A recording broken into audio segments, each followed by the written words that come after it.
Bus stand দখল নিয়ে বিএনপির দুই গ্রুপে সংঘর্ষ, আহত তিনজন।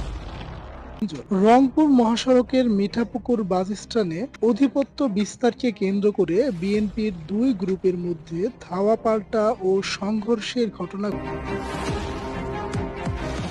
এই ঘটনায় স্বেচ্ছাসেবক দলের এক নেতাসহ ৩ জন আহত হয়েছে। রবিবার ১২ই জানুয়ারি দুপুরে মিঠাপুকুর থানার ভারপ্রাপ্ত কর্মকর্তা ওসি আবু বক্কর সিদ্দিক বিষয়টি নিশ্চিত করেন।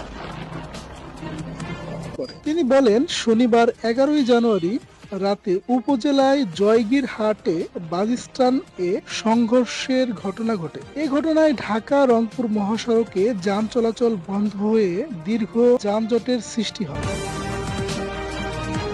খবর পেয়ে অতিরিক্ত পুলিশ ঘটনাস্থলে মোতায়েন করে পরিস্থিতি নিয়ন্ত্রণে আনে এবং যান চলাচল স্বাভাবিক হয়। এ বিষয়ে লতিফপুর ইউনিয়ন বিএনপির সাবেক সাধারণ সম্পাদক জাহাঙ্গীর আলম জানান, তার মিছিলে পরিকল্পিতভাবে হামলা চালিয়েছে ফজলু ও তার লোকজন। তিনি দলের নেতাকর্মীদের বিভক্ত করতে চাইতেছে। অন্যদিকে লতিফপুর ইউনিয়ন বিএনপির সাবেক সভাপতি ফজলুল হক জানান, বিএনপির দুঃসময়ে দল পরিবর্তন করে আওয়ামী লীগের ছত্রছায়ায় থেকে সুবিধা নিয়েছেন জাহাঙ্গীর আলম। গত ৫ আগস্টের পর খোলস পাল্টিয়ে আবার দলে ভিড়ে বিশৃঙ্খলা করার চেষ্টা করত। রংপুর জেলা বিএনপি সদস্য সচিব আনিসুর রহমান লাকু বলেন, মিঠাপুকুরে জয়গীর বাসস্ট্যান্ড নিয়ে মোটর শ্রমিকদের মধ্যে দীর্ঘদিনের অন্তকন্দল থেকে সংঘর্ষের ঘটনাতে অতি উৎসাহী বিএনপি কেউ জড়িত থাকলে বিষয়টি তদন্ত করে তাদের বিরুদ্ধে সাংগঠনিক ব্যবস্থা নেওয়া হয়। দলে কোনো অপরাধীর